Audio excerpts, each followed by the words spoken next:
أعوذ بالله من الشيطان الرجيم بسم الله الرحمن الرحيم السلام عليكم ورحمة الله وبركاته إن الحمد لله رب العالمين نحمده ونصلي على رسوله الكريم إلى يوم الدين أما بعد فقد قال الله تعالى في القرآن الكريم والفرقان المجيد فأعوذ بالله من الشيطان الرجيم بسم الله الرحمن الرحيم வதக்கிருஹும் B ஐயாமில்லா ஸதகல்லாஹுல் அலியுல் அதீம். எல்லா புகழும் இறைவனுக்கே, அல்லாஹுடைய அன்பும் அருளும் என் பெருமானார் ரசூலை கரீம் ஸல்லல்லாஹு அலைஹி வஸல்லம் அவர்கள் மீதும் நம் அனைவரின் மீதும் என்றென்றும் நின்று நிலவட்டுமாக, ஆமீன். அல்லாஹுடைய கிருபையினால் அவனது அளப்பரிய நாட்டத்தினால் அல்லாஹுடைய இல்லமான இந்த மதரசாவில் நாம் அனைவரையும் ஒன்று சேர்த்தது போல் அல்லாஹு தஆலா முத்தகீன்களுக்காக தயார் செய்து வைத்துள்ள அந்த சொர்க்கத்தில், குறிப்பாக ஜன்னத்துல் ஃபிர்தௌஸ் என்கின்ற உயர்ந்த சொர்க்கத்திலும், அதிலும் குறிப்பாக நமது நாயகம் ஸல்லல்லாஹு அலைஹி வஸல்லம் அவர்களோடும் அவர்களுடைய தோழர்களோடும் பிரவேசிக்கக்கூடிய நன்மக்களாக வல்ல ரஹ்மான் நம் அனைவரையும் ஆக்கி அருள் புரிவானாக. அல்ஹம்துலில்லாஹ். நாம் எதை கேட்டோமோ, எதை கேட்க இருக்கிறோமோ அதை நமது உள்ளத்தில் உள்வாங்கி அதை நமது வாழ்விலும் செயல்படுத்தி அதை நாம் மற்றவர்களுக்கும் எத்தி வைக்கக்கூடிய நன்மக்களாகவும் வல்ல ரஹ்மான் நம் அனைவரையும் ஆக்கி அருள் புரிவானாக. ஆமீன். அல்ஹம்துலில்லாஹ். சென்ற வாரம் இதை பற்றி பார்த்தோம். மாஷா அல்லாஹ். இறையச்சத்தை கொண்டு இனிய புத்தாண்டை தொடங்குவோம் அப்படின்னு சொல்லிட்டு நம்ம பார்த்தோம். அல்ஹம்துலில்லாஹ். ஓகே, ஹைர். அல்லாஹுடைய கிருபையினால நம்ம முஹர்ரம் என்கின்ற ஒரு புனிதமான ஒரு மாதத்தில் நம்ம இருக்கிறோம். இந்த முஹர்ரம் என்பது குர்ஆனில் அல்லாஹு தஆலா 4 புனிதமாக்கப்பட்ட மாதத்தில் இதுவும் ஒன்று. அல்லாஹுவால் 4 மாதங்கள் புனிதமாக்கப்பட்டிருக்கிறது. அதில் ஒன்று இந்த முஹர்ரம் அப்படிங்கிறது நமக்கு எல்லாருக்குமே தெரியும். அதே போல் இந்த முஹர்ரமுடைய மாதத்தினுடைய சிறப்புகளை குறித்து இன்றைக்கி நம்ம இன்ஷா அல்லாஹ் பார்க்க போகிறோம். அதில் இருக்கக்கூடிய ஆஷுரா நோன்புகளுடைய சிறப்புகள், அதில் இருக்கக்கூடிய சரித்திர வரலாறுகளை குறித்து இன்ஷா அல்லாஹ் இன்றைக்கி நம்ம பார்க்க போகிறோம். முக்கியமாக அல்லாஹ்வின் நாளான ஆஷுரா நாள் என்கின்ற தலைப்பில் தான் நம்ம இன்றைக்கி இன்ஷா அல்லாஹ் பேச போகிறோம். அல்லாஹ்வின் நாளான ஆஷுரா நாள் என்கின்ற தலைப்பில். அதுக்கு முன்னாடி இன்றைக்கி ஓதப்பட்ட குர்ஆன் வசனம் ரொம்ப அழகான முறையில் ஓதுனாங்க. மாஷா அல்லாஹ். அல்லாஹ் எல்லோருக்குமே கல்வி ஞானத்தையும் தர்த்தீபோடும் தஜ்வீதோடும் திருத்தமாக தெளிவாக ஓதக்கூடிய பாக்கியத்தை வல்ல ரஹ்மான் எல்லோருக்கும் தந்தருள் புரிவானாக, ஆமீன். ஹைர். அல்ஹம்துலில்லாஹ். இன்னைக்கு ஓதப்பட்ட வசனத்துடைய சுருக்கத்தை நம்ம இன்ஷா அல்லாஹ் சுருக்கமாக சொல்லிடுவோம். குல் யா இபாதில்லதீன ஆமனு. குர்ஆன்ல நிறைய இடத்துல அல்லாஹு தஆலா யா இபாத், என்னுடைய அடியார்களே, என்னுடைய அடியார்களேன்ட்டு அல்லாஹ் சொல்லுவான். மற்ற இடத்திற்கும் இந்த வசனத்திற்கும் ஒரே ஒரு வித்தியாசம் உண்டு. என்னன்னா, இப்போ உதாரணம் நமக்கு பிரபலமாக தெரியக்கூடிய ஒரு வசனம் இருக்கு. குல் யா இபாதியல்லதீன அஸ்ரஃபு அலா அன்ஃபுஸிஹிம் லா தக்னது மின் ரஹ்மத்தில்லாஹ்.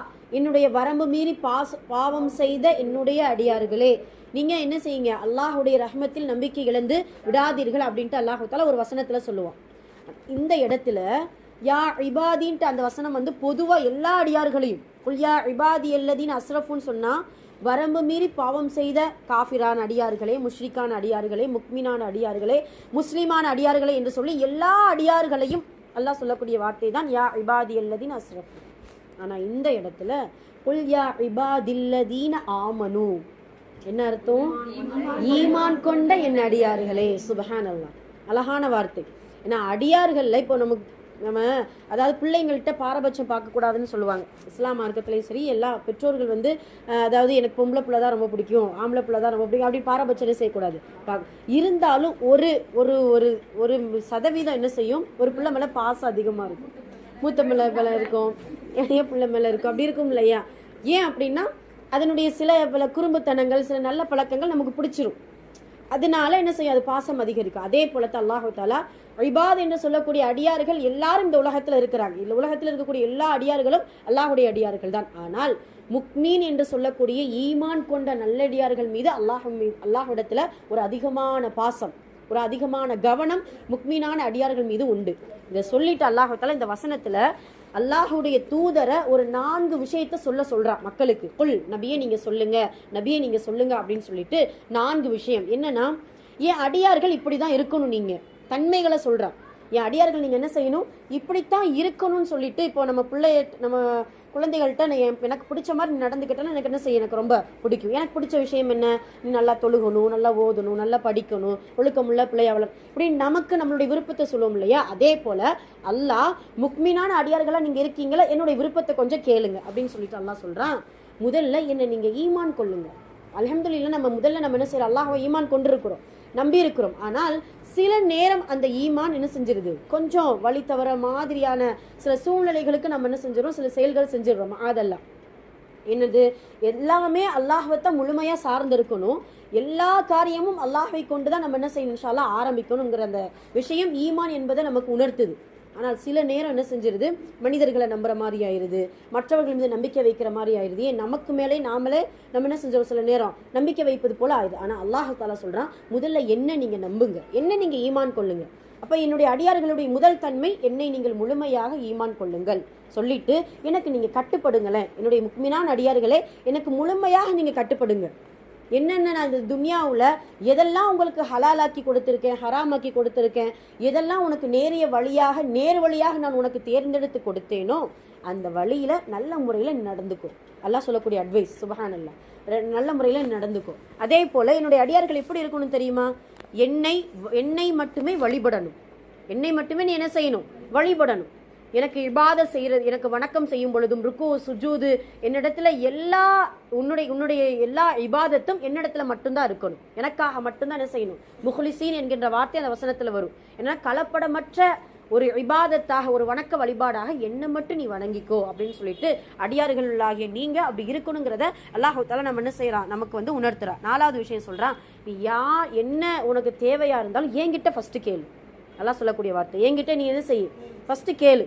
அதுக்கப்புறம் நீ கேட்டதுக்கப்புறம் தாமதமாகுது இல்லை உடனே கிடைக்குது அப்படின்னு சொன்னால் அது வேற விஷயம். ஆனால் கேட்கக்கூடிய விஷயத்தில் முதல் தரஜாவில் இருக்கக்கூடியது நானாக தான் இருக்கணும். அல்லாஹ் சொல்லக்கூடிய வார்த்தை. அப்போ என்னிடத்துல நீ என்ன செய்ய, கேளு அப்படின்னு சொல்லிட்டு அந்த அடியார்களை பார்த்து, நம்மளை பார்த்து அல்லாஹ் சொல்கிறா. அதே போல் நான் சில நேரம் துன்பம் கொடுத்தா, ஏன்னா நம்ம பிள்ளையை சேட்டை செய்யும்போது என்ன செய்வோம், நம்ம அடிப்போம் இல்லையா. சில நேரம் நான் துன்பமோ சோதனையோ கவலையோ கொடுத்தா நீ பொறுமையாக இருந்துக்கோ. ஏன்னா நான் தானே கொடுக்குறேன். ஏன்னா உனக்கு நான் எப்போ துன்பம் கொடுக்கணும், அந்த துன்பத்திலேருந்து எப்போ உன்னை மீட்சி பெறணுங்கிறது எனக்கு தெரியும். அதனால் நான் துன்பம் கொடுக்கும் பொழுது புலம்பாத, ரொம்ப அப்படியே துன்யாவையே வெறுத்து வாழ்க்கையை வெறுத்து இருக்காத. என்ன நீ நான் துன்பம் கொடுத்தா நீ கொஞ்சம் சொபுர் செய், பொறுமையாயிரு. ஏன்னா இந்த சோதனைக்கு அடுத்து அல்லாஹ் தஆலா ஒரு நற்கூலியை நான் வச்சிருக்கிறேன், அதே போல் சொர்க்கத்தை நான் வச்சிருக்கிறேன் அப்படின்னு சொல்லிட்டு அல்லாஹ் தஆலா இந்த அடியார்களுடைய தன்மைகளை இதெல்லாம் எதிர்பார்க்குறான். அதுக்கப்புறம் 5வது விஷயமா அல்லாஹ் நம்மளிடத்துல சொல்லக்கூடிய வார்த்தை என்னன்னா, விதியை நம்பு.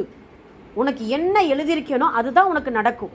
நன்மையா இருந்தாலும் நான் என்னிடத்துல இருந்து வர்றது தான், தீமையா இருந்தாலும் யார்கிட்ட இருந்து வருது, என்னிடத்துல இருந்து வருது. அப்ப உன்னுடைய வாழ்க்கையில என்ன நடந்தாலும் அது அல்லாஹ்விடத்திலிருந்து வருவதுதான் என்கின்ற விதியை முழுமையா நீ நம்பு அப்படின்னு சொல்லி அல்லாஹ் ஒரு குழந்தைக்கு சொல்வது போல முக்மினான இந்த ஆபிதுகளுக்கு, இந்த அடியார்களுக்கு அல்லாஹ் தஆலா சொல்றான், ஈமான் கொள்ளுங்க. அதே போல எனக்கு நீங்க கட்டுப்படுங்க, என்ன மட்டும் நீங்க வழிபடுங்க, என்னிடத்துல மட்டும் நீங்க கேளுங்க, நான் சோதனை கொடுத்தா கொஞ்சம் பொறுமையா இருங்க, விதியை நம்புங்க அப்படின்னு சொல்லிட்டு அல்லாஹ் தஆலா இந்த அடியார்களுடைய தன்மைகளை நமக்கு சொல்லிக் கொடுக்கிறான். சுப்ஹானல்லாஹ். இப்படி இருந்தால் அவனுக்கு பிடித்தமான அடியார்களாக, முக்மினாக அடியார்களாக இன்ஷா அல்லாஹ் நாம் இருக்கலாம் அப்படிங்கிறது இந்த வசனத்துடைய சுருக்கமாக நமக்கு இருக்குது. அல்ஹம்துலில்லாஹ். இன்னைக்கு தஹ்ஃபீல் சொன்னாங்க, ரொம்ப அற்புதமா இருந்துச்சு மாஷா அல்லாஹ். சூரா ஆதியாத், சூரா பையினா, ரொம்ப அழகான பின்னணிகள் நிறைந்த ஒரு சூறாக்கள் அப்படின்னு சொல்லும்போது சூரா ஆதியாத்தும் பையினாவும் இருக்கும். இந்த ஆதியாத்தில் நம்ம இதனுடைய தஃப்சீர்லாம் நிறைய பார்த்துருக்கோம். அடிக்கடி நீங்கள் சின்ன சின்ன சூறாக்களை நீங்கள் ஓதி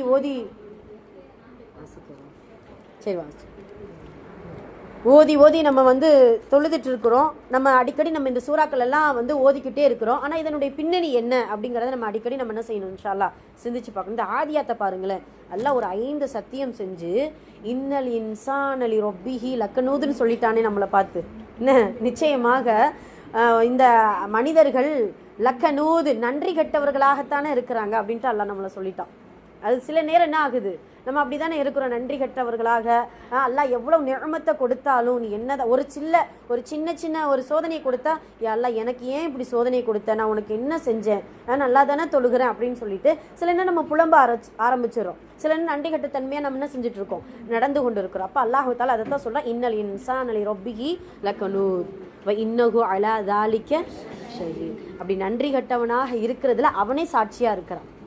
நாமளே நமக்கு என்ன செய்யுது, சாட்சியாக இருக்கோம். மறுமையில் நம்ம என்ன செய்வோம்னா, நன்றி கெட்டவங்களா நடந்துக்கிட்டு இல்லை நான் உனக்கு அவ்வளோ நான் சுக்குர் செஞ்சேன் அப்படின்னு சொன்னால் நமக்கு நாமளே என்ன செய்கிறோம், சாட்சியாக அந்த நேரத்தில் நம்மளுடைய உறுப்புகளை நம்ம என்ன செய்யும், சாட்சி சொல்லும். வ இன்னஹு அலா தாலிக லஷஹீத் வ இன்னஹு லிஹுப்பில் கைரி லஷதீத். அவன் பணத்தாசை பிடிச்சவனா இருக்கிறான். இந்த மனுஷன் சில மக்கள் அல்லாஹ்வால் பாதுகாக்கப்படுறவர்களை தவிர ஷதீதுனா கடுமையான ஆசையாம், கடுமையான மோகமாக பொருளாசை பிடித்தவனாக இருக்கிறானே அப்படின்னு சொல்லிட்டு அல்லாஹ் தஆலா நிறைய விஷயங்கள் அந்த ஆதியார் சூராவில் சொல்லுவான். மனிதனுடைய தன்மைகளை, மனிதர்களுக்கு சில நேரம் இந்த தன்மைகள் ஏற்படும் அப்படிங்கிறத அல்லாஹ் தஆலா சொல்லுவான். சுப்ஹானல்லாஹ். அதே போல பையினா சூறாக்கள்லையும் ஈமான் கொண்டு முஹ்லிசீன், நல்ல அல்லாஹ்வுக்காகவே அமல் செய்யக்கூடியவர்களுக்கு சொர்க்கத்தை வச்சிருக்கிறேன், நீ எனக்கு நிராகரிப்பா ஷிர்க் செய்கிற அப்படின்னா அதற்கான அதெல்லாம் நரகத்தை வச்சிருக்கேன் அப்படின்னு சொல்லிட்டு அல்லாஹ் தஆலா நிறைய விஷயங்கள் சொல்லி கடைசி என்ன சொல்லுவான், ரலியல்லாஹு அன்ஹும் வ ரது அன்ஹு, நான் நீ என்னை பொருந்திக்கிட்டது போல நானும் என்ன செய்கிறேன், உன்னை நான் பொருந்திக்கிறேன் அப்படின்னு சொல்லிட்டு அல்லாஹ் தஆலா நிறைய விஷயங்கள் சொல்லி காட்டுவான். சுப்ஹானல்லாஹ். இப்படி சின்ன சின்ன சூறாக்களை நம்ம மனப்பாடம் பண்ணிட்டோம் அல்ஹம்துலில்லாஹ். ஒரு 15 சூறாக்கள் எல்லாருக்குமே தெரியும். ஒரு 15 சூறாக்கள் நம்ம எடுத்துக்கிட்டோம்னா எல்லாருக்குமே பாடமாக்கியிருக்கோம். ஆனால் அதனுடைய பொருளும் அதனுடைய பின்னணியும் கொஞ்சம் கொஞ்சமாக தெரிய ஆரம்பிச்சுக்கிறோம் இன்ஷா அல்லாஹ். ஆமாம், தஃப்சீர் படிங்க, விளக்கங்கள் இப்படி கேட்கும்பொழுது இதை ஞாபகம் வச்சுக்கோங்க. இங்கே படிக்கிறது ஒரு பக்கம் இருந்தால் நம்ம ஒவ்வொரு பயான்லையும் அதுக்காகத்தான் நம்ம சில வசனங்களை எடுத்து சில சூறாக்கள் எடுத்து நம்ம என்ன செய்கிறோம் இன்ஷா அல்லாஹ் கவனத்தில் கொண்டு வர்றோம் அல்ஹம்துலில்லாஹ். சரி ஹைர். சரி, இன்னைக்கு நம்ம எதை பற்றி பார்க்க போகிறோம் அப்படின்னு சொல்லும் பொழுது முஹர்ரம் மாதத்துடைய சிறப்புகளை குறித்தும் அல்லாஹுடைய நாளான ஆஷுரா நாளை குறித்து நம்ம இன்ஷா அல்லாஹ் பார்க்க போகிறோம். அதுக்கு முன்னாடி நம்ம இந்த முஹர்ரம் அப்படின்னு சொல்லும் பொழுதே கிட்டத்தட்ட 1447வது ஹிஜ்ரி ஆண்டில் நம்ம உட்கார்ந்து இருக்கிறோம். இந்த ஹிஜ்ரத் என்கின்ற ஒரு பெரும் சகாப்தத்திற்கு பின்னால் இந்த ஹிஜ்ரி ஆண்டு உருவாகி இருக்குது. அப்படிதானம்மா? இந்த இஸ்லாமிய மார்க்கம் இந்த உலகளாவிய பிரபலமாக்கப்பட்டதற்கும் இந்த இஸ்லாமிய மார்க்கம் இந்த கியாமத் நாள் வரைக்கும் நிலைத்திருப்பதற்கு இந்த ஹிஜ்ரத் மிகப்பெரிய ஒரு ஆணி வேராக இருக்குது அப்படிங்கிறது நமக்கு எல்லாருக்குமே தெரியும். அதனால் இந்த ஹிஜ்ரத் தரக்கூடிய படிப்பினைகள் நிறைய உண்டு.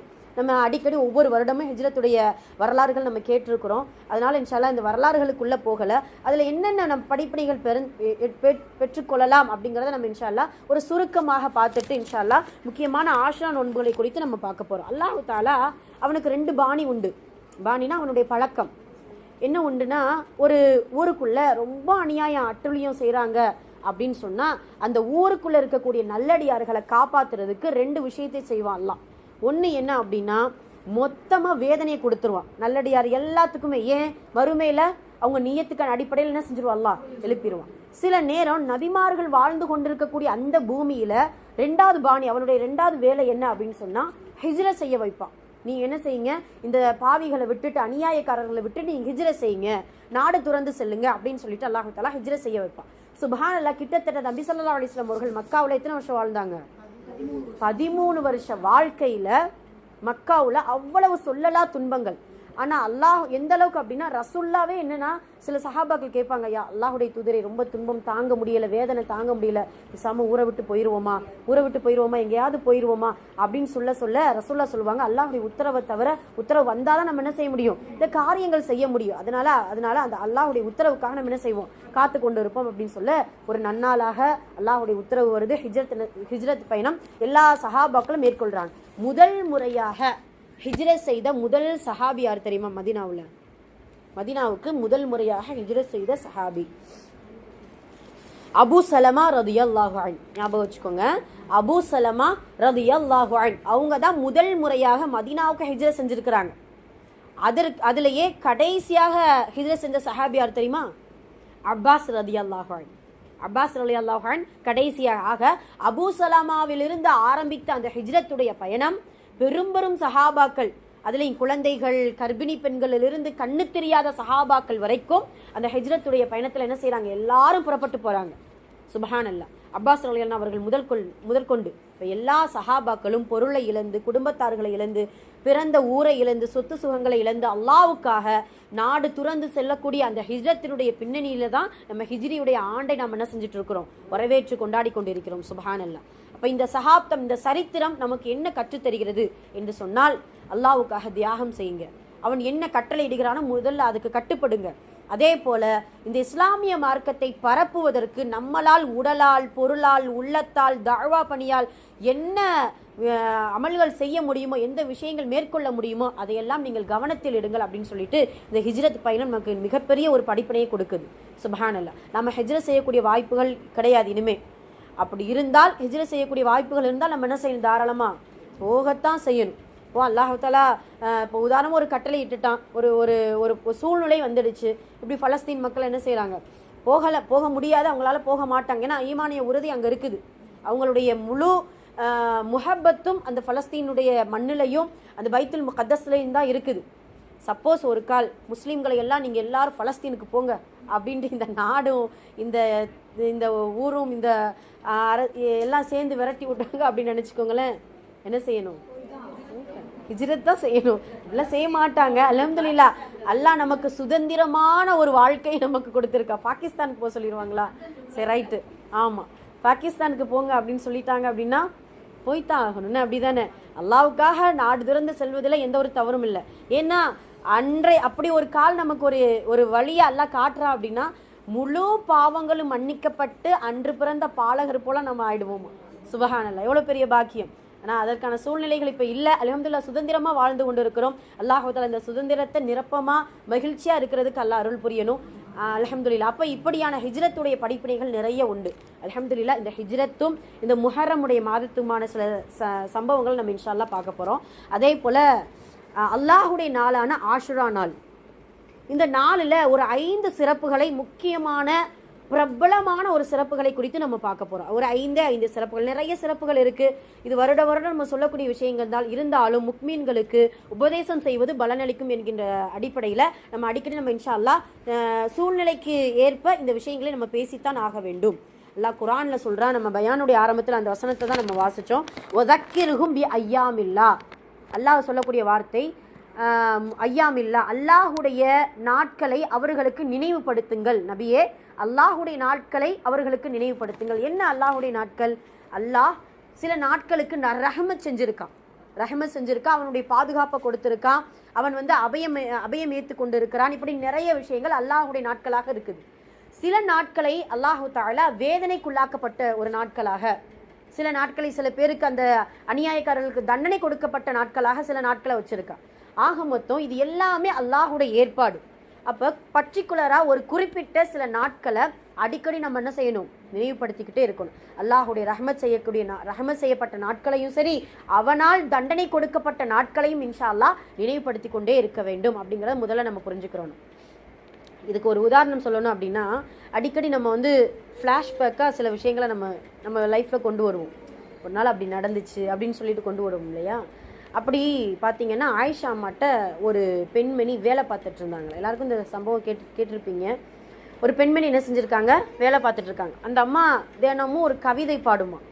என்ன பாடும் அப்படின்னு சொன்னால், அன்றைய நாள் எனக்கு அல்லாஹ் தஆலா ஒரு உதவி செஞ்சான், அதை என்னால் மறக்க முடியாதுன்ட்டு அப்படியே கவிதை பாடிட்டே இருக்குது.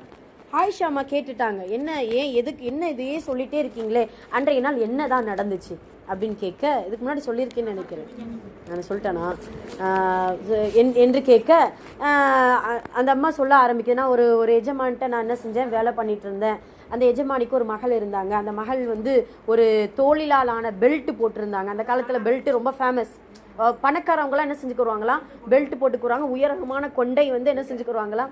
அது ஒரு அரபுகளுடைய ஒரு அமைப்பு. அந்த மாதிரி கோபுரம் மாதிரி இது பண்ணிக்கிடுவாங்க. அதே போல் உயரமாக இந்த ஒட்டகத்தோளாலான பெல்ட்டை செஞ்சுக்கிடுவாங்க. அப்போ அந்த சிறுமி என்ன செஞ்சுட்டு இருக்கு, குளிச்சுட்டு இருக்கும்போது பெல்ட்டை கழட்டி வச்சிருச்சு. பார்த்தா பெல்ட்டை காணாமல் போச்சு. அப்போ அந்த அம்மா அந்த பிள்ளை என்ன செய்ய தேடுது, கிடைக்கல. அம்மாட்ட சொல்லுது, எல்லாம் தேடுறாங்க, கிடைக்கல. கடைசியாக இந்த பணிப்பெண் தான் எடுத்துருக்கணும் அப்படின்னு சொல்லிட்டு போட்டு அந்த அம்மா எஜமானி திட்டுன்னு திட்டுது. அப்போ அந்த அம்மாவுக்கு, நான் எடுக்கலம்மா, நான் ஒன்றுமே செய்யலம்மா, எனக்கு அதை நான் பார்க்க கூட இல்லைம்மான்ட்டு என்னமோ வாதாடுது, முடியலை. இப்போ அல்லாஹு தஆலா அந்த பணிப்பெண் இரையச்சமுடைய ஒரு அதபான ஒரு ஒழுக்கமுள்ள பெண்ணுக்கு அல்லாஹ் உதவி செய்கிறான். அந்த பெல்ட்டை யார் தூக்கிட்டு போனா அப்படின்னா, பருந்து. ஏன்னா அந்த காலத்தில் கொஞ்சம் வெட்ட வழியில் தான் என்ன செய்வாங்க, குளிச்சுட்டு இருப்பாங்க இல்லையா? பருந்து என்ன செஞ்சிச்சு, தூக்கிட்டு போயிடுச்சு. ஒரு பறவை ஒரு பொருளை தூக்கிட்டு போனால் எங்கிட்டாவது போட்டுருணும், அப்படிதானேம்மா? ஆனால் அல்லாஹுடைய உதவி என்னன்னா, பேசிட்டு இருந்த எஜமானியுடைய தலையிலே போட்டுருச்சு.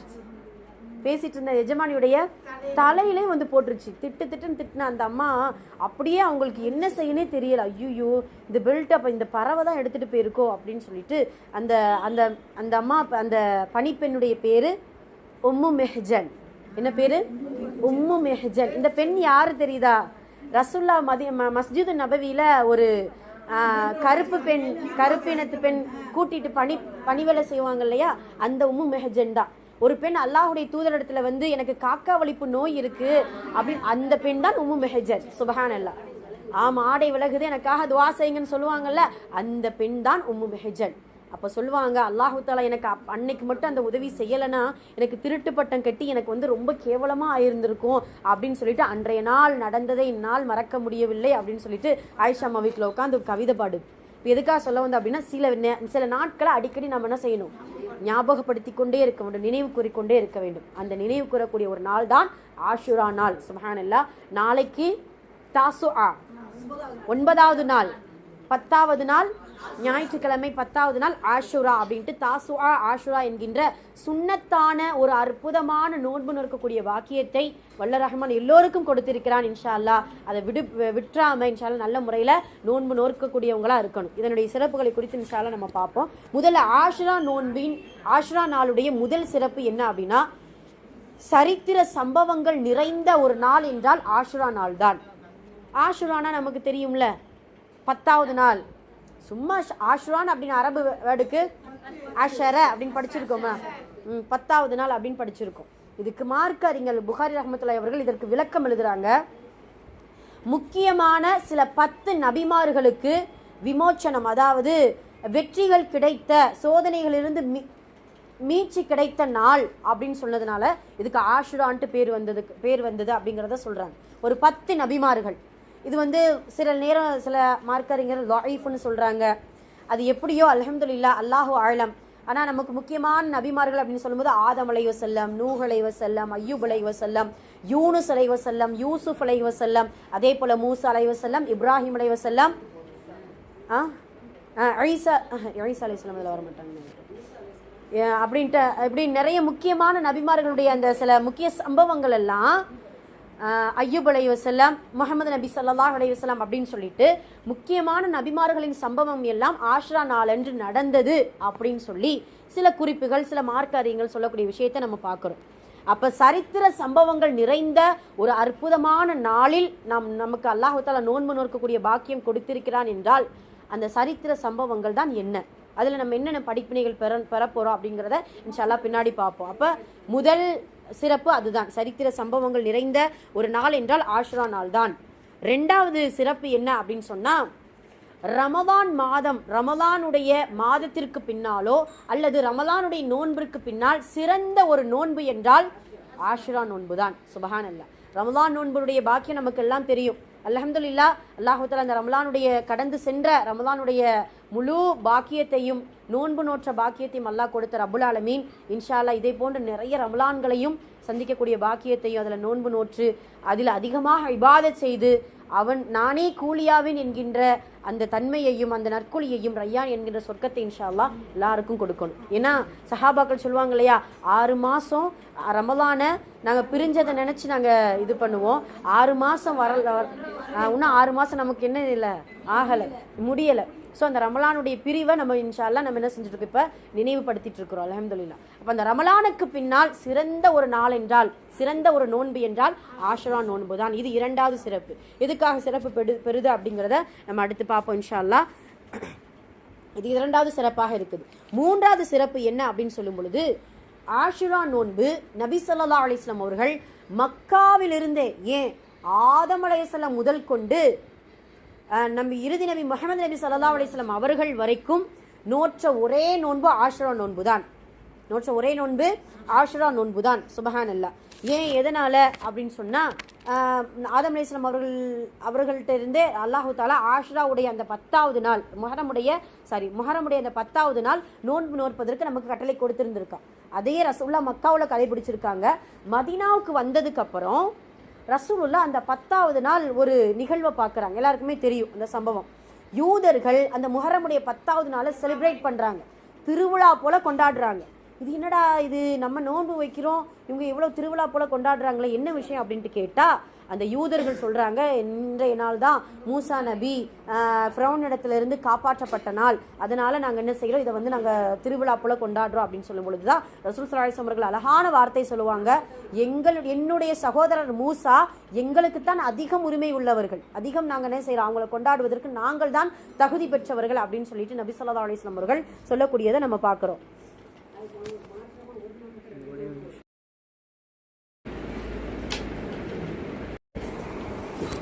அப்போ நபி ஸல்லல்லாஹு அலைஹி வஸல்லம் அவர்கள் இதை சொல்லிட்டு ஒரு வார்த்தை சொல்லுவாங்க, யூதர்கள் வந்து இன்னைக்கு இது பண்ணுறாங்க இல்லையா திருவிழா போல கொண்டாடுவதில், நாம் அவங்களுக்கு மாற்றம் செய்வோம். என்ன செய்யுங்க, முதல் நாள் 9, 10 நீங்கள் என்ன செய்யுங்க, நான் உயிரோடு இருந்தால் நான் 9, 10 நோன்பை நோற்பேன் அப்படிங்கிறத நபி ஸல்லல்லாஹு அலைஹி வஸல்லம் அவர்கள் சொல்லுவாங்க. அதே போல் நபி ஸல்லல்லாஹு அலைஹி வஸல்லம் அவர்கள் பார்த்தீங்கன்னா அடுத்த வருஷம் உயிரோடு இல்லை, ஆனால் அவங்க செயல் எல்லாமே சுன்னத். அதன் அடிப்படையில் 9, 10 சிறப்பான ஒரு நோன்பு நோற்பதற்கு அல்லாஹ் நமக்கு எல்லாருக்குமே ஒரு வாய்ப்பை கொடுத்துருக்கா. நல்ல முறையில் நம்ம என்ன செய்யணும், இன்ஷா அல்லாஹ் நோன்பு நோக்கணும். சில நேரம் என்ன ஆகுது அப்படின்னா, நம்ம இப்படியும் நம்ம இது பண்ணுறோம் 9, 10 அல்லது 10, 11. ஆனால் இதில் எது சிறந்தது அப்படின்னா 9, 10 தான். ரசூலுல்லாஹ்வுடைய வாயிலிருந்து வந்த அந்த வார்த்தை 9, 10. அதனால் முடிஞ்சளவு 9, 10 நோன்பு வையுங்க. சில நேர சூழ்நிலைகள் இல்லாத காலகட்டத்தில் நாங்கள் 10 மட்டும் வச்சுக்கிறலாமா, ஆஷா நோன்பு மட்டும் நாங்கள் வச்சுக்கிறலாமா அப்படின்னு சொன்னால் தாராளமாக வைத்துக்கொள்ளலாம். அதில் எந்த தவறும் கிடையாது. ரசூலுல்லாஹ் அவங்க சூழ்நிலையை தான் நமக்கு சொல்கிறாங்க. அதனால் முடிஞ்சளவு நம்ம என்ன செய்யணும், இரட்டைப்படையாக வைப்பதற்கு முயற்சி செய்யணும். 10, 11 அப்படிங்கிறது பட்சத்தில் அல்லாஹ் அதற்கான நற்கூலியை நியத்தின் அடிப்படையில் இன்ஷா அல்லாஹ் கொடுப்பான். ஆனால் 9, 10 சுன்னத்தான ஆஷ்ரா நோன்புக்கான ஒரு நற்கூலி நமக்கு கிடைக்கும் அப்படிங்கிறத நம்ம தெரிஞ்சுக்கிறோம். அதில் இன்னொன்று சொன்னாங்க தெரியுமா ரசூலுல்லாஹ், யாரெல்லாம் சாப்பிடாமல் இருக்கீங்களோ, ரசூலுல்லாஹ் சொல்லக்கூடிய வார்த்தை, சாப்பிடாமல் இருந்தீங்கன்னா அப்படியே நியத்து வச்சுக்கோங்க. அன்றைய நாள் அப்படி தான் ரசூலுல்லாஹ் சொல்கிறாங்க, நியத்து வச்சுக்கோங்க.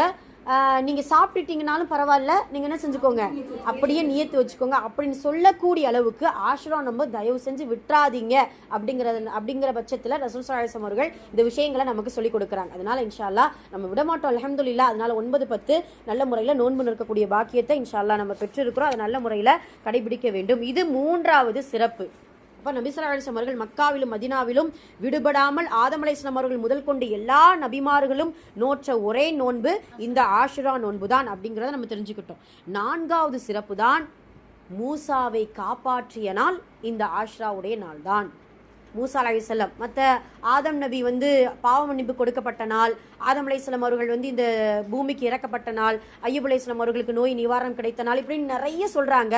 ஆனால் ஆதாரபூர்வமான ஒரு விஷயம் என்றால் மூசா நபி காப்பாற்றப்பட்ட நாள் தான் இந்த ஆஷுராவுடைய முஹரமுடைய 10வது நாள். சுப்ஹானல்லாஹ், மூசா நபி இந்த வரலாறு லேசாக ஒரு ரிவிஷன் பண்ணி பார்த்தோம்னா நிறைய விஷயங்கள் நமக்கு புரிய வருது.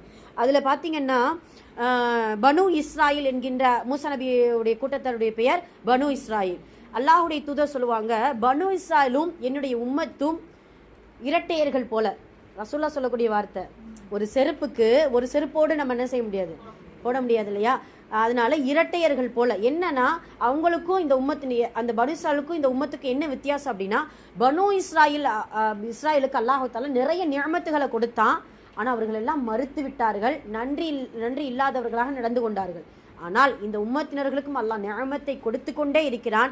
ஆனால் என்னுடைய உம்மத்தினர்கள் இந்த இறைவனை மறுக்கவே இல்லை, அவர்கள் சில நேரம் நன்றி உள்ளவர்களாகத்தான் இருக்கிறார்கள் அப்படிங்கிறத நபி ஸல்லல்லாஹு அலைஹி வஸல்லம் அவர்கள் சொல்றாங்க. அந்த அளவுக்கு மூசா அலைஹிஸ்ஸலாம் அவர்களுடைய பனு இஸ்ராயலுடைய கூட்டத்தை பற்றி ரசூலுல்லாஹ் சொல்லி காட்டுறாங்க.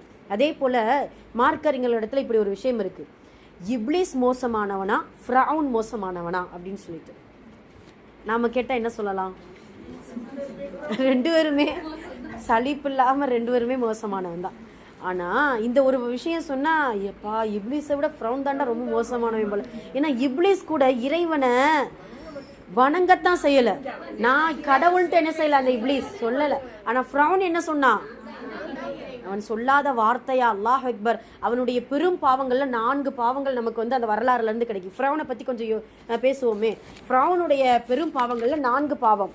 ஒன்று என்ன அப்படின்னா, யுதப்பிஹூன அபுனா அக்கும் வயஸ்தஹ்யூன நிசா அக்கும், பெண் பிள்ளைகளை விட்டுவிட்டு ஆண் பிள்ளைகளை கொலை செய்தான். எந்த ஒரு கொடுங்கோல் மன்னனும் செய்யாத ஒரு பெரும் பாவத்தை இந்த ஃபிரௌன் என்ன செய்யறான், செஞ்சு கொண்டு இருக்கிறான். பெண் பிள்ளைகள்லாம் வச்சு விட்டுட்டு ஆண் பிள்ளைகளை அவ்வளவு ஆயிரக்கணக்கான பிள்ளைகளை பச்சிளம் குழந்தைகளை கொலை செய்த அந்த கொடூரன் மிக பெரும் பாவத்திற்குள்ளாவனாக இருக்கிறான். ஒன்று. ரெண்டாவது என்ன செய்யறான் அப்படின்னா, அவன் கொலை செய்வதே கொடூரமாகத்தான் கொலை செய்யறானா. எப்படி? இந்த வரலாறு தெரிஞ்சா உங்களுக்கு புரிஞ்சிடும்.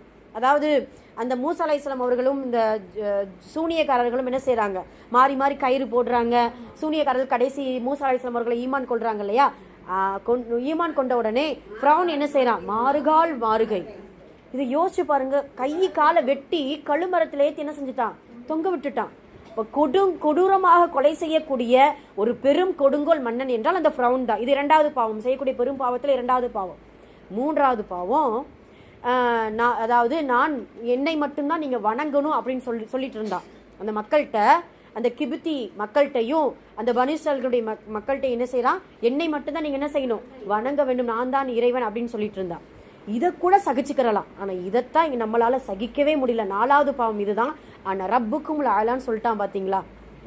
ஆனா ரப்புக்கும் ஆளான்னு என்ன, இறைவன்ட்டு சொன்னதை விட நான் இறைவனுக்கு மேல் இறைவன், அல்லாஹ் அக்பர், என்ன வார்த்தை, இறைவனுக்கு மேல் நான் இறைவன் அப்படின்ட்டு அந்த ஃபிரௌன் என்ன செய்யறான், சொல்றான். அப்ப இந்த 4 பாவங்களை இந்த துன்யாவுல எந்த கொடுங்கோல் மன்னனும் செய்யாத ஒரு விஷயத்தை, இந்த பாவங்களை இந்த ஃபிரௌன் செய்யறான். அதனால இப்லீஸை விட மோசமானவன் இந்த ஃபிரௌனாக இருக்கிறான் அப்படிங்கிறத நம்ம பார்க்கிறோம். அது மட்டுமல்ல, இந்த ஃபிரௌன் என்ன செய்யறான் தெரியுமா, 4 முட்டாள்தனமான வேலையை செய்யறான். எவ்வளவு பெரிய ஒரு சகாப்தத்தை ஒரு பெரிய ஒரு மன்னனாக இருந்தாலும், ஒரு சர்வாதிகாரியா இருந்தாலும், சர்வாதிகாரிகள் சில நேரம் முட்டாளாக நடந்து கொள்வார்கள் என்பதற்கு இது ஒரு ஆதாரமா சொல்லலாம்.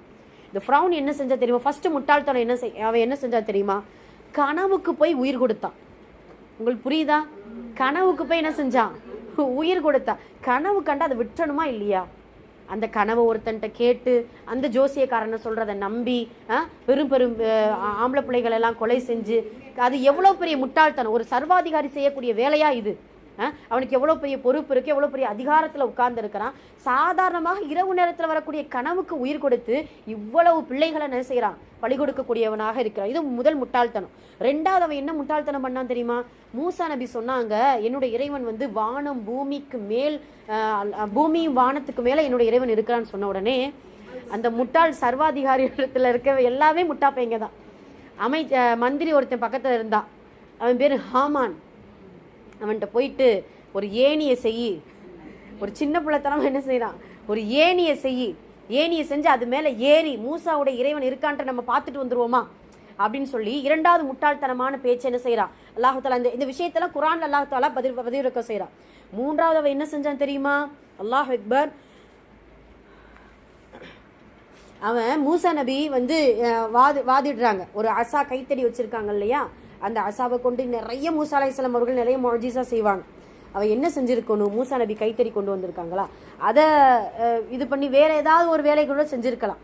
இவர் சூனிய செய்யறாருன்னு சொல்லிட்டு சூனியக்காரன்ட்ட போய் இவன் நின்றுருக்கான் ஃபிரௌன்.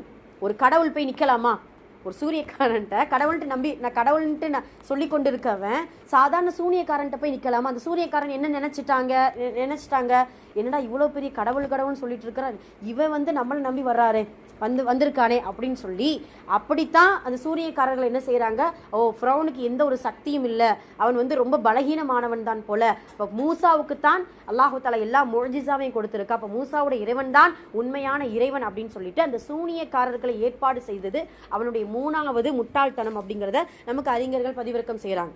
4வது என்ன செஞ்சாங்க அப்படின்னு தெரியுமா, அவன் போயிட்டாங்கல்ல, மூசா நபியும் போயிட்டாங்க, ஊரை விட்டு நாங்க போறோம் அப்படின்னு சொல்லிட்டு போயிட்டாங்க. போனவங்கள நல்லதா போச்சுன்னு விட்டுட்டு அவன் பசாட்டு அதிகாரம் செஞ்சுட்டு உட்கார்ந்து இருக்கலாம்ல, பின்னாடியே துரத்திட்டு போயிட்டான். தேவையான ஆமா, பின்னாடி என்ன செஞ்சுட்டான், துரத்திட்டு போயிட்டான். துரத்துனது என்ன ஆகுது, அல்லாஹ் அக்பர், அல்லாஹு தஆலா மூசா அலைஹிஸ்ஸலாம் அவர்களுடைய அந்த ஒரு பெரும் அற்புதம், அந்த அசாவை கொண்டு அந்த கடலை அடித்து, இதை நம்ம யோசிச்சிருக்கோமா என்னைக்காவது? அல்லாஹ் நினைச்சா கடலை நீ பிளந்து வழிவிடுன்னு சொன்னாலே வழிவிட்டுரும். அது என்ன ஒரு குச்சி எடுத்து அடிப்பது. அப்ப என்னன்னா ஒரு காரணம் ஒன்று இருந்தால்தான் காரியம் உருவாகும் அப்படிங்கிறத மூசா அலைஹிஸ்ஸலாம் அவர்களை கொண்டு அல்லாஹ் தஆலா என்ன செய்யறான், இது பண்ற. அதே அசாவை கொண்டு ஒரு பாறை என்ன செய்யறாங்க, மூசா அலைஹிஸ்ஸலாம் அவர்கள் அடிக்கிறாங்க. அப்போ இப்ப அறிஞர் அழகா சொல்லுவாங்க, அதாவது தண்ணி இல்லாத பாறையில் அடித்து தண்ணீர் வர, தண்ணி உள்ள கடலில் அடித்து தண்ணீர் இல்லாமல் பாதை பெற அப்படின்னு சொல்லுவாங்க. எப்படி ஒரு அல்லாஹ்வுத்தால ஒரு அசாவை கொண்டு எப்படி ஏற்பாடு செஞ்சுருக்காங்க பார்த்தீங்களா? தண்ணி பாறையில் அடிக்கிறாங்க, 12 ஊற்றுக்களாக பிரியுது. அதே தண்ணீர் நிறைந்த அந்த ஆழ்கடல், அதுவும் செங்கடல்னு சொல்லும் பொழுது அதனுடைய அடர்த்தியும் அதனுடைய ஆழமும் அதனுடைய தண்ணீருடைய அளவும் மிக பெரியது. அப்போதான் பனு இஸ்ராயீல் மக்களே சொல்லுவாங்க, மூசாவே கைவிட்டுட்டீங்க, நீங்களும் கைவிட்டுட்டீங்க, உங்களுடைய இறைவனும் கைவிட்டுட்டானே அப்படின்னு சொல்லும் பொழுதுதான் இன்ன மஅய்ய ரப்பி சயஹ்தீன், அல்லாஹுடைய தூதர் மூசா அலைஹிஸ்ஸலாம் அவர்கள் சொல்லக்கூடிய 2 துவா எப்பொழுதும் நம்முடைய வாழ்க்கையில் இருக்கணும். ஒன்று இன்ன மஅய்ய ரப்பி சயஹ்தீன் என்கின்ற அந்த வார்த்தையும், அதுக்கப்புறம் ரப்பி அன்னி லிமா அன்ஸல்த இலைய மின் கைரின் ஃபகீர் அப்படிங்கிற அந்த துவாவும் இன்ஷா அல்லாஹ் எப்பொழுதுமே இருக்கணும். அது அல்லாஹ் மீது இருக்கக்கூடிய நம்பிக்கையையும் அவன் மீது இருக்கக்கூடிய ஈமானை உறுதிப்படுத்தக்கூடிய அற்புதமான ஒரு துவா அப்படிங்கிறத கூட சொல்லலாம். இப்போ சொல்லும் பொழுது தான் அல்லாஹ் தஆலா என்ன செய்யலாம், உங்களுடைய அசாவை எடுத்து நீங்கள் என்ன செய்யுங்க, அடிங்கன்னு சொன்னால் 12 கூட்டங்கள் இருக்கக்கூடிய ஆயிரக்கணக்கான மக்கள் அந்த கடலுக்கு நடுவில் போகிறாங்க. போகும் பொழுது மூசா நபியுடைய கூட்டத்தின் கடைசி மனிதர் அந்த கடலை விட்டு வெளியேற, ஃபிரௌனுடைய கூட்டத்தில் இருக்கக்கூடிய கடைசி மனிதர் அந்த கடலுக்குள் நுழைந்தவுடன் கடல் என்ன செஞ்சிருது. எவ்வளோ பெரிய ஏற்பாடு, அல்லாஹ் அக்பர், சுபஹானல்லாஹ். மூசா நபி எல்லாம் வெளியேறின உடனே மூசாவே மறுபடியும் கம்ப என்ன செய்யுங்க, அடிங்க, அடித்த உடனே மறுபடியும் என்ன செஞ்சிருச்சு, முடிஞ்சிச்சு. சுபஹானல்லாஹ். இவ்வளவு சரித்திரங்கள் நிறைந்த ஒரு வரலாறு நடந்த ஒரு நாள் தான் ஆஷுராவுடைய நாள். அல்லாஹ் அக்பர். இந்த மூசா அலைஹிஸ்ஸலாமுடைய வரலாறுல நிறைய சம்பவங்கள் உண்டு. அதில் நமக்கு கிடைக்கக்கூடிய படிப்புன்னு 2 விஷயத்தை எடுத்துக்கிறோம். ஒன்று, அல்லாஹ் எவ்வளவு நிஅமத்தை கொடுத்துருக்கானோ அதன் அளவுக்கு நம்மளால் நன்றி செலுத்த முடியாது. முடிந்தளவு பனி இஸ்ராயீல்களை போல நம்ம நன்றி இல்லாத மக்களாக ஆகாமல் நன்றி உள்ள அடியார்களாக இன்ஷா அல்லாஹ் நம்ம என்ன செய்யணும், இருக்கணும். அதே போல் மூசா அலைஹிஸ்ஸலாம் அவர்கள் ஒவ்வொரு தடுமாறக்கூடிய நேரத்திலையும் அல்லாஹ்விடத்தில் அதிகமாக துஆ செஞ்சாங்க, அதிகமாக உதவி தேடினாங்க. அந்த உதவியை இந்த ஆஷுரா நோன்பில் இன்ஷா அல்லாஹ் நம்ம என்ன செய்யணும், அதிகமாக தேடக்கூடியவர்களாக இருக்க வேண்டும் அப்படிங்கிறத முதல்ல நம்ம புரிஞ்சுக்கிறோம். அதே போல் இந்த ஃபிரௌனை கொண்டு அல்லாஹ் தஆலா 2 அத்தாட்சி இந்த உலகத்தில் விட்டுட்டான். அல்ஹம்துலில்லாஹ். ஒன்று என்ன, அல்லாஹ் சொல்லக்கூடிய முதல் அத்தாட்சி என்ன அப்படின்னா, கொடுங்கோலனுடைய முடிவு, அந்த ஃபிரௌனுடைய முடிவு, அவனுடைய உடலை அல்லாஹ் தஆலா எப்படி வேணாலும் பீஸாக ஆக்கியிருக்கலாம். உங்களுக்கு புரியுதா? ஆனால் ரப்புக்குமுல் அலான்னு சொன்ன அந்த கொடுங்கோலன், இறைவனுக்கு மேல் இறைவன் சொன்னதை அல்லாஹ் என்ன செஞ்சிருக்கலாம், எரிச்சிருக்கலாம், ஒன்றும் இல்லாமல் ஆக்கியிருக்கலாம், சாம்பல் ஆக்கியிருக்கலாம்.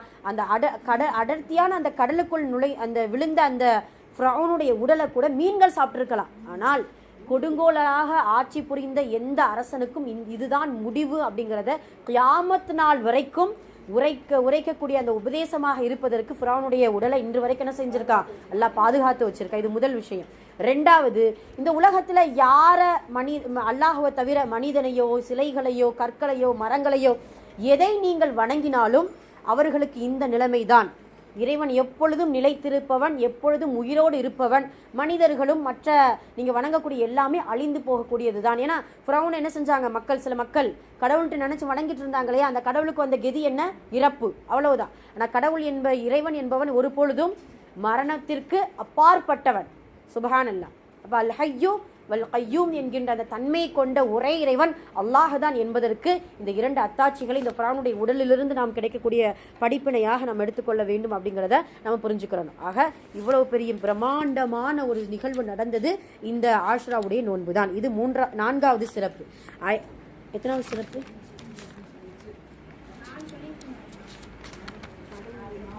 ஓ, 4 சொல்லியிருக்கோம். அப்போ 5வது சிறப்பு என்ன அப்படின்னு சொன்னீங்கன்னா என்னன்னா, ஃபர்லான முதலில் ஃபர்லாக்கப்பட்ட நோன்பு இந்த ஆஷுராவுடைய நோன்பு தான். நம்ம ஆரம்பத்திலே சொன்னோம் இல்லையா, ரமலானுக்கு முன்னாலேயே நமக்கு ஆஷுரா நோன்பு ஒரே ஒரு நோன்பு. சுப்ஹானல்லாஹ்.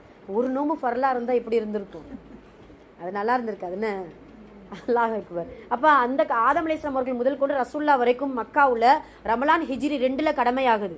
ரமலான் ஹிஜ்ரி 2 கடமையாகுது. அதுக்கு முன்னாள் வரைக்கும் ஃபர்லான நோன்பு நோற்ற ஒரு நோன்பு என்றால் ஆஷுரா நோன்பு தான். இது 5வது சிறப்பாக இருக்குது. கடைசியாக இந்த ஆஷுரா நோன்புடைய நன்மை என்ன அப்படின்னு சொன்னால், என்ன நன்மை யாருக்கு தெரியும்? ஒரு வருடம் முன்பாவங்கள் எல்லாம் அல்லாஹ் மன்னித்து விடுவான். சுப்ஹானல்லாஹ். 2024 நம்ம என்னென்ன பாவங்கள் செஞ்சோம். 2024 வருஷத்துல நாம என்ன 1000 பாவமா செஞ்சிருப்போம், 1,00,000 பாவம் செஞ்சிருப்போம். 1000லாம் இல்லை, 1,00,000. அல்லாஹ் அக்பர். சிறு பாவங்கள் எடுத்துக்கிட்டோம். ஒரு நாளைக்கு இது உண்மையாக ஒத்துக்கொள்ளத்தான் வேண்டும். ஒரு நாளைக்கு அவ்வளவு நூற்றுக்கணக்கான பாவங்கள் தெரிஞ்சும் தெரியாமலும் செஞ்சுட்டு இருக்கிறோம் அதெல்லாம். அப்போ இந்த சிறு பாவங்களை மன்னிப்பதற்குத்தான் அல்லாஹு தஆலா இப்படியான நோன்புகளை கொடுத்து நம்மளுடைய பாவங்களை எல்லாம் துடை தெரியக்கூடிய ஒரு அற்புதமான ஒரு அமலை நமக்கு கொடுத்துருக்கா. அதனால இன்ஷா அல்லாஹ் இஹ்லாஸோடு இந்த ஆஷ்ரா நோன்பை நோர்க்க அல்லாஹ் நம்ம எல்லோருக்கும் தௌஃபீக் செய்வானாக. ஒரு வருட முன் பாவங்கள் மன்னிக்கப்பட்டு இனி வரக்கூடிய ஆண்டுகளில் அல்லாஹ் பாவம் செய்யாத மக்களாக இருப்பதற்கு அல்லாஹ் நம் அனைவருக்கும் அருள் புரிவானாக. ஆமீன். அல்ஹம்துலில்லாஹ். அதே போல அந்த ஆஷா நோன்புல சில பித்அத்தான விஷயங்களையும் நம்ம என்ன செய்யக்கூடாது. அதாவது துக்கம் அனுஷ்டிப்பதோ அதே போல இதற்குண்டு பிரத்யேகமான எந்த ஒரு அமலும் கிடையாது நோன்பை தவிர அப்படிங்கிறத முதல்ல நம்ம புரிஞ்சுக்கிறணும். இந்த நோன்பு தான் நமக்கு சுன்னத்தான ஒரு நன்மையை பெற்றுத்தரும். ரெண்டாவது விஷயம் என்ன அப்படின்னா, இந்த ஆஷ்ரா நோன்புக்கு எப்படி நியத்து வைக்கணும் அப்படிங்கிறது நம்ம எல்லாருக்குமே தெரியும். சுன்னத்தான ஆஷ்ரா நோன்பை நோற்பதற்கு அல்லாஹ் உனக்காக நியத்து செய்கிறேன் அப்படின்னு சொல்லிட்டு மனதளவில் உறுதியாக நியத்து வச்சுக்கோங்க. ரமலானுடைய நியத்தை எடுத்து நீங்கள் வச்சு என்ன செய்யக்கூடாது, வச்சிடக்கூடாது. நவைத்து சௌமகதி அந்நகதாயின்ட்டு அப்படின்ட்டு வச்சிடக்கூடாது. இல்லை, இன்னுமே சில பேர் அந்த ஒரு நியத்தை எல்லா நோம்புக்கு வச்சுட்டு இருக்காங்க.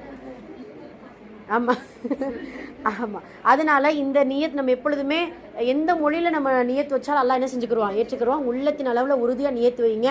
அதே போல் சஹருடைய நேரம் இஃப்தாருடைய நேரம்லாம் நம்ம குரூப்பில் அனுப்பிச்சி விட்டுட்டோம். அல்ஹம்துலில்லாஹ். அதை கவனிச்சு இன்ஷா அல்லாஹ் நோன்பு நோற்று கொள்ளுங்கள். சரிங்களா? ஓகே ஹைர். அதே போல் சஹருடைய முடிவு நேரம் 4:10 நம்ம போட்டிருக்கோம். 4:10 4:12 போட்டிருக்கோம். அதே போல் இஃப்தாருடைய நேரம் இதில் கொடுக்கலையோ, ஒரு 10 நிமிஷத்துக்கு முன்னாடி நம்ம என்ன செஞ்சுக்கிறோம், இஃப்தார் நோன்பு திறந்துக்கிறோம். 6:30 35 இன்ஷா அல்லாஹ் நோன்பு திறந்துக்கோங்க. அல்லாஹ் தஆலா நம்மளுடைய நோன்புகளை கபூலாக்கி கொள்வானாக. ஆமீன். முடிவு அப்படி போட்டிருக்கோம். ஆனால் நமக்கு தெரியும் இல்லையா, சட்டம் தெரியும். அதனால அந்த சட்டத்தின் அடிப்படையில் நம்ம என்ன செஞ்சுக்கிறலாம், இஃப்தார் பண்ணிக்கிறலாம், சஹர் பண்ணிக்கிறலாம். சஹரை பிற்படுத்தணும், இஃப்தாரை முற்படுத்தணும். அதை மட்டும் நான் கொஞ்சம் கவனத்தில் எடுத்துக்கோங்க இன்ஷா அல்லாஹ். அல்ஹம்துலில்லாஹ். நாளைக்கு இன்ஷா அல்லாஹ் நம்ம மதரசாவில் எவத்திகாஃப் நடக்குது. இன்ஷா அல்லாஹ் நாளைக்கு எல்லாருமே கலந்துக்கோங்க. தெரியாதவங்களுக்கு தெரியப்படுத்துங்க. மறுபடியும் ஆஷ்ரா நோன்புடைய நியத்து சுன்னத்தான ஆஷ்ரா நோன்பை நோக்க அல்லாஹ் உனக்காக நியத்து செய்கிறேன், அவ்வளவுதான். ஆமாம், இது ஒன்று இருக்குது. அதாவது 10வது நாள் தான் ஆஷுரா.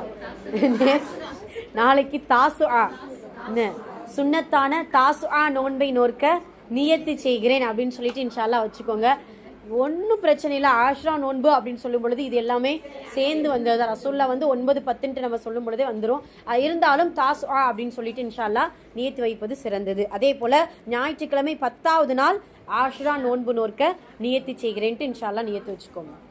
சுன்னத்தான தாசுஆ ஆஷ்ரா நோன்பு நோக்க அல்லாஹ் உனக்காக நியத்து செய்கிறேன் அப்படின்னு நியத்து வச்சுக்கோங்க. அக்குலு கௌலி ஹாதா அஸ்தக்ஃபிருல்லாஹ் லனா வலக்கும் வ ஆகிரு தஅவானா அல்ஹம்துலில்லாஹி ரப்பில் ஆலமீன். அஸ்ஸலாமு அலைக்கும் வரஹ்மத்துல்லாஹி வபரகாத்துஹு.